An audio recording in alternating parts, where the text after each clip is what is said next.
नमस्कार दोस्तों, स्वागत है हमारे quiz up learn and learn channel पर। यहाँ आपको मिलेगी जीके की जानकारी, जीके हर सवाल का जवाब। हमारे साथ जुड़े और अपने ज्ञान को बढ़ाए, अपने दिमाग को तेज करें और अपने आत्मविश्वास को बढ़ाए। तो आइए शुरू करें। प्रिय विद्यार्थियों, आज हम एक महत्वपूर्ण प्रश्न पर चर्चा करेंगे। क्विज 1। महाशिवरात्रि के दिन हेरत महोत्सव निम्न में से किस राज्य केंद्र शासित प्रदेश में मनाया जाता है? ए. केरल, बी. महाराष्ट्र, सी. असम, डी. जम्मू और कश्मीर। उत्तर डी. जम्मू और कश्मीर। व्याख्या: हेरत महोत्सव कश्मीरी पंडितों का एक प्रमुख त्योहार है, जिसे महाशिवरात्रि के अवसर पर मनाया जाता है। इसे फाल्गुन माह के कृष्ण पक्ष की 13वीं तिथि को मनाया जाता है, जो फरवरी और मार्च के बीच आती है। प्रधानमंत्री नरेंद्र मोदी ने भी इस अवसर पर कश्मीरी पंडितों को शुभकामनाएं दी और सभी के बेहतर स्वास्थ्य और समृद्धि की कामना की। यह त्योहार कश्मीरी पंडित समुदाय के लिए न केवल धार्मिक, बल्कि सांस्कृतिक और सामाजिक दृष्टि से भी बहुत महत्वपूर्ण है। हालांकि कश्मीर में आतंकवाद बढ़ने के कारण बहुत से कश्मीरी पंडितों को अपना घर छोड़कर अन्य जगहों पर जाना पड़ा, लेकिन उन्होंने अपनी परंपराओं को बनाए रखा और आज भी हेरत महोत्सव पूरी श्रद्धा के साथ मनाते हैं। ध्यान रखें कि हेरत का शाब्दिक अर्थ हर यानी शिव की रात्रि होता है, इसीलिए इसे हर रात्रि के रूप में भी जाना जाता है।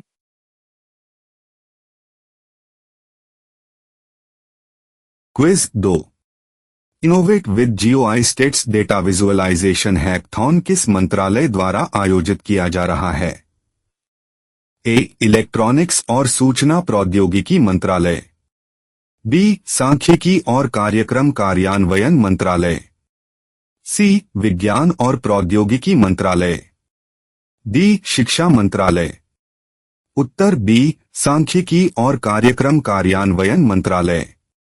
व्याख्या: भारत सरकार ने युवाओं को डेटा के माध्यम से नवाचार और नीति निर्माण में योगदान देने के लिए इनोवेट विद जीओआई स्टेट्स नामक एक डेटा विजुअलाइजेशन हैकथॉन की घोषणा की है। यह सांख्यिकी और कार्यक्रम कार्यान्वयन मंत्रालय (MoSPI) द्वारा माईगोव प्लेटफॉर्म के सहयोग से आयोजित किया जा रहा है। यह कार्यक्रम 25 फरवरी से 31 मार्च 2025 तक चलेगा। इसमें स्नातक, स्नातकोत्तर और शोध छात्र भाग ले सकते हैं। मुख्य बिंदु: डेटा विश्लेषण और नीति निर्माण में नवाचार को बढ़ावा देना, छात्रों को व्यावहारिक अनुभव प्रदान करना, राष्ट्रीय स्तर पर डेटा विजुअलाइजेशन कौशल को विकसित करना। आप सभी को इस तरह की प्रतियोगिताओं में भाग लेने के लिए प्रोत्साहित करता हूं। यदि कोई प्रश्न हो तो बेझिझक पूछें।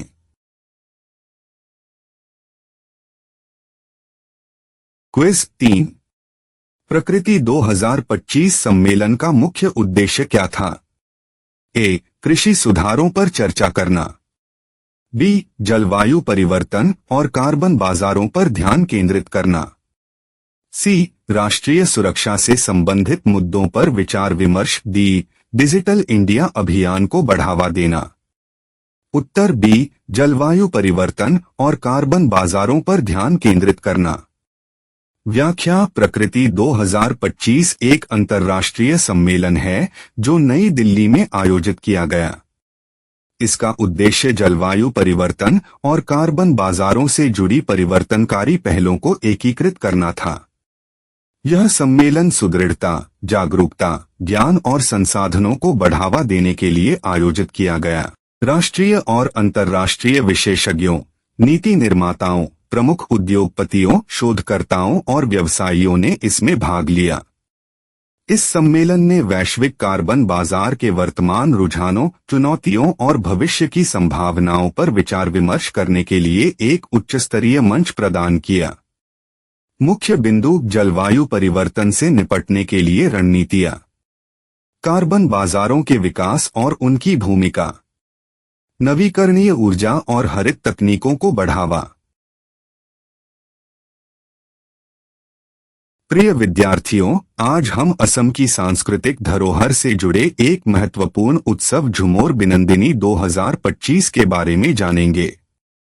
क्विज 4 झुमोर बिनंदिनी 2025 किस राज्य की सांस्कृतिक विरासत से संबंधित है? ए. पश्चिम बंगाल, बी. असम, सी. ओडिशा, डी. झारखंड। उत्तर बी. असम। व्याख्या: झुमोर बिनंदिनी मेगा झुमोर 2025 असम का एक भव्य सांस्कृतिक उत्सव है। इसमें 8,000 से अधिक कलाकार भाग लेते हैं और यह असम की चाय जनजाति और आदिवासी समुदायों के लोक नृत्य झुमोर का उत्सव है। यह समावेशिता, एकता और सांस्कृतिक गौरव को दर्शाता है और असम की विविध सांस्कृतिक विरासत का प्रतीक है। यह कार्यक्रम असम में चाय उद्योग के 200 वर्षों और औद्योगिकरण के 200 वर्षों का भी प्रतीक है। मुख्य बिंदु: झुमोर नृत्य आदिवासी समुदायों की पारंपरिक कला। 8,000 कलाकारों की भागीदारी, यह इसे मेगा इवेंट बनाता है। चाय जनजातियों की संस्कृति, असम की समृद्ध सांस्कृतिक पहचान। विद्यार्थियों, यह उत्सव असम की सांस्कृतिक धरोहर और इसकी आदिवासी परंपराओं को संरक्षित करने का एक शानदार उदाहरण है। आपको इस तरह के आयोजनों के बारे में जानना चाहिए क्योंकि वे हमारी सांस्कृतिक विविधता को समझने में मदद करते हैं। कोई प्रश्न हो तो बेझिझक पूछें।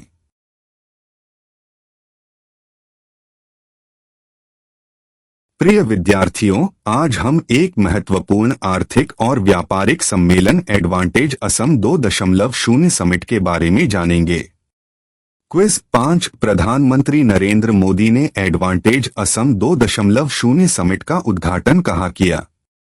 ए. नई दिल्ली, बी. गुवाहाटी, सी. कोलकाता, डी. पटना। उत्तर बी. गुवाहाटी।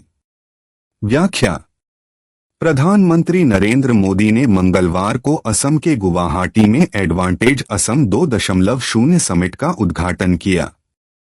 इस अवसर पर उन्होंने असम के मुख्यमंत्री हिमंत बिस्व शर्मा को बधाई दी और पूर्वोत्तर भारत के विकास के महत्व को रेखांकित किया।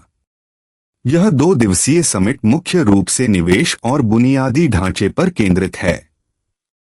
इसमें 60 से अधिक देशों के राजदूत और मिशन प्रमुख भाग ले रहे हैं। यह समिट भारत सरकार की एक्ट ईस्ट पॉलिसी से जुड़ी हुई है, जिसका उद्देश्य पूर्वोत्तर भारत को दक्षिण पूर्व एशियाई देशों के साथ व्यापार और कनेक्टिविटी के नए अवसर प्रदान करना है। मुख्य बिंदु: पूर्वोत्तर भारत के विकास को गति देना, नए निवेश और व्यापार के अवसर बनाना, एक्ट ईस्ट पॉलिसी के तहत दक्षिण पूर्व एशिया से संपर्क मजबूत करना। विद्यार्थियों, यह समिट भारत के पूर्वोत्तर राज्यों के आर्थिक और औद्योगिक विकास के लिए बहुत महत्वपूर्ण है। इससे असम और पूर्वोत्तर भारत में नई नौकरियों और निवेश के अवसर बढ़ेंगे। अगर आपको कोई प्रश्न है तो बेझिझक पूछें।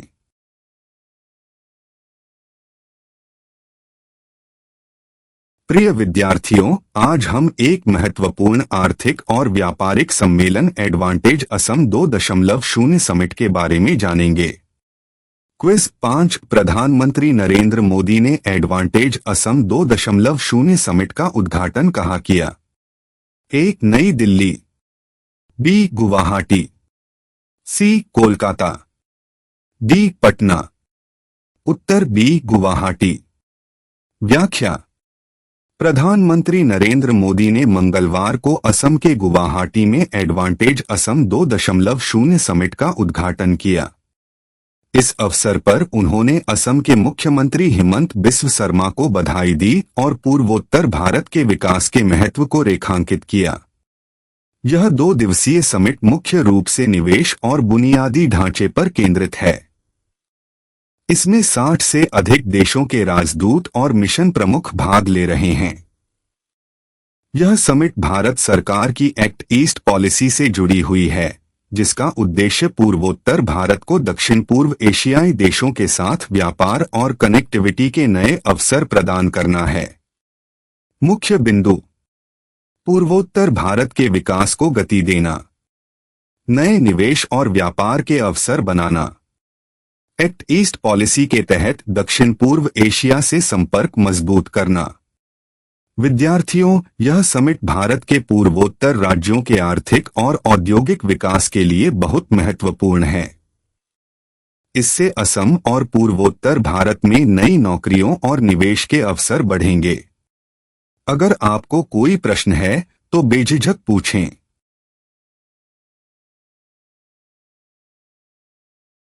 हे दोस्तों, स्वागत है आपका इस शानदार सीखने के सफर में।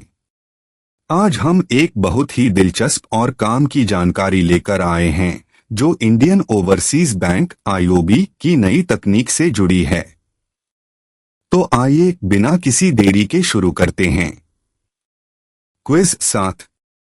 हाल ही में फरवरी 2025 में इंडियन ओवरसीज बैंक (आईओबी) ने किस तकनीक पर आधारित खाता खोलने की सुविधा शुरू की?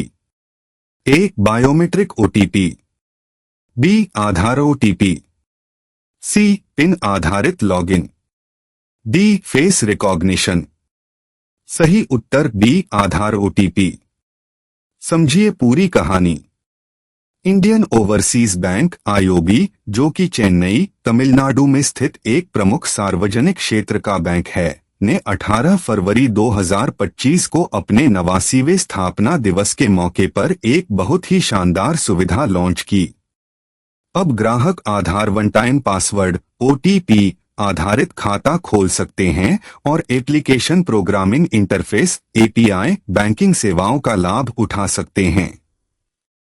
इसका मुख्य उद्देश्य बैंकिंग सेवाओं को और भी आसान, तेज और डिजिटल बनाना है, ताकि व्यक्तिगत और कॉरपोरेट ग्राहकों दोनों को बिना किसी झंझट के डिजिटल बैंकिंग का लाभ मिल सके। इस टेक्नोलॉजी से क्या फायदे होंगे? खाता खोलने की प्रक्रिया अब पहले से ज्यादा आसान और तेज। ग्राहकों को बैंक जाने की जरूरत नहीं, घर बैठे खाता खोल सकते हैं। एपीआई बैंकिंग से कंपनियों और स्टार्टअप्स के लिए फाइनेंशियल ट्रांजैक्शन करना और आसान होगा। अगर आपको यह जानकारी पसंद आई हो तो लाइक, शेयर और कमेंट जरूर करें। और हाँ, ऐसी ही मजेदार और ज्ञानवर्धक जानकारियों के लिए चैनल को सब्सक्राइब करना ना भूलें।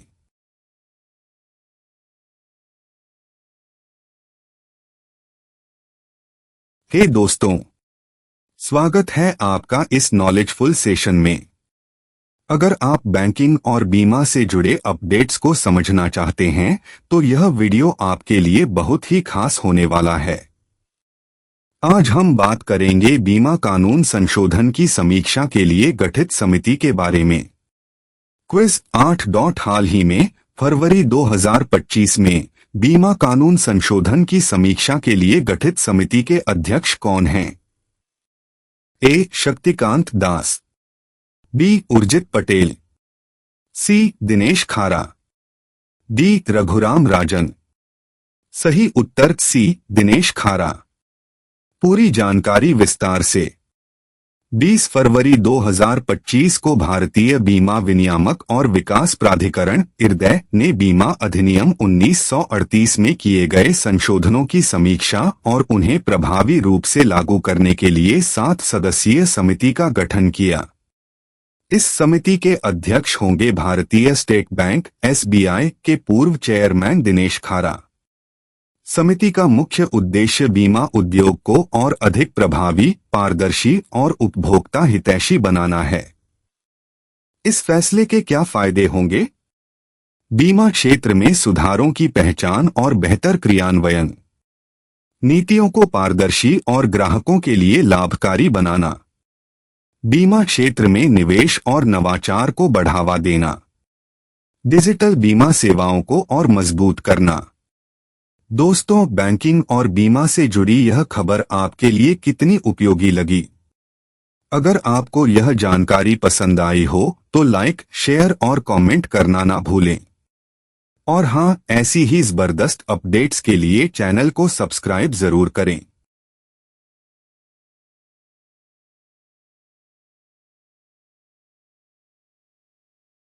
अगर आप एग्रीकल्चर, बागवानी और सरकार की नई योजनाओं में दिलचस्पी रखते हैं तो यह वीडियो आपके लिए बहुत खास होने वाला है। आज हम बात करेंगे उत्तराखंड सरकार और जापान की जिका एजेंसी के बीच हुए नए समझौते के बारे में। क्विज 9। हाल ही में फरवरी 2025 में उत्तराखंड सरकार ने किस देश की जिका एजेंसी के साथ बागवानी विकास संवर्धन परियोजना के लिए समझौता किया? A. America, B. France, C. Japan, D. Germany. सही उत्तर सी. जापान। पूरी जानकारी विस्तार से।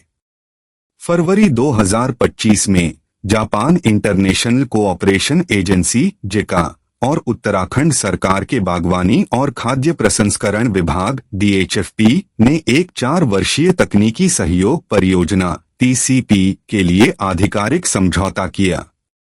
इस परियोजना का नाम है उत्तराखंड एकीकृत बागवानी विकास संवर्धन परियोजना, जिसका मुख्य उद्देश्य उत्तराखंड में बागवानी उत्पादन को बढ़ावा देना और बाजार प्रणाली को मजबूत बनाना है।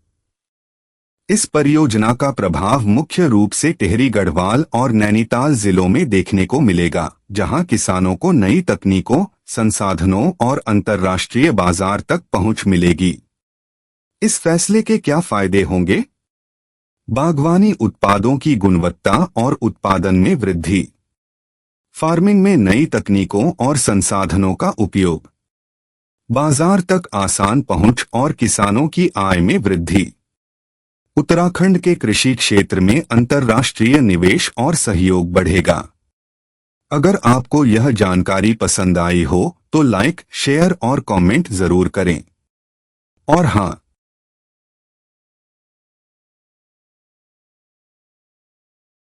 हम बात करेंगे भारत की अक्षय ऊर्जा में हो रही क्रांति और मध्य प्रदेश सरकार द्वारा सौर ऊर्जा को बढ़ावा देने के लिए उठाए गए महत्वपूर्ण कदम के बारे में।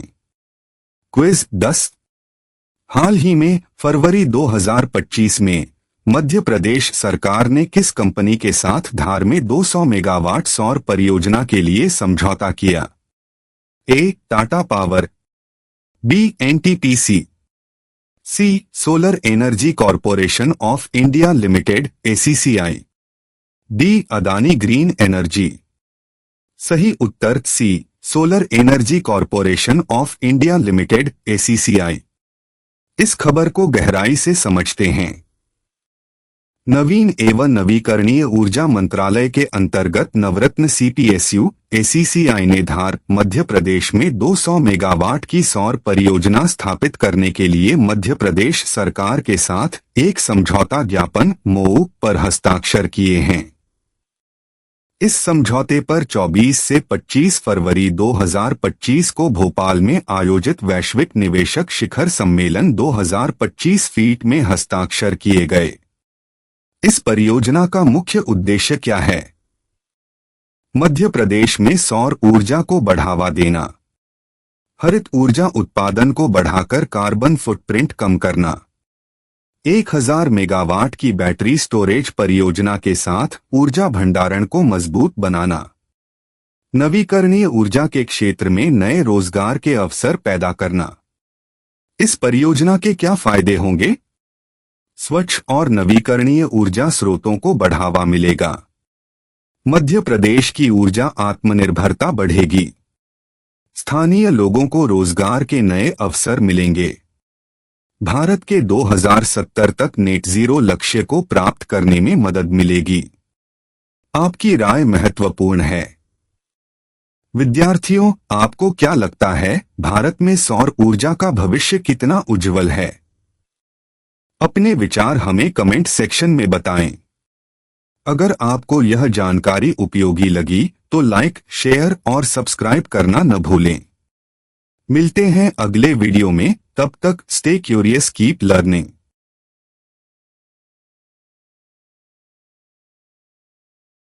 धन्यवाद दोस्तों, आपने आज के जीके क्विज में कितना सीखा? हमें कमेंट में जरूर बताएं। अगर आपको यह वीडियो पसंद आया तो लाइक करना न भूलें। अपने दोस्तों के साथ शेयर करें ताकि वो भी अपना दिमाग आजमा सकें। और सबसे जरूरी बात, हमारे चैनल को सब्सक्राइब करें ताकि आपको हर नए क्विज और अपडेट की जानकारी सबसे पहले मिले। मिलते हैं अगले वीडियो में, तब तक सीखते रहो, आगे बढ़ते रहो। Stay curious, stay smart.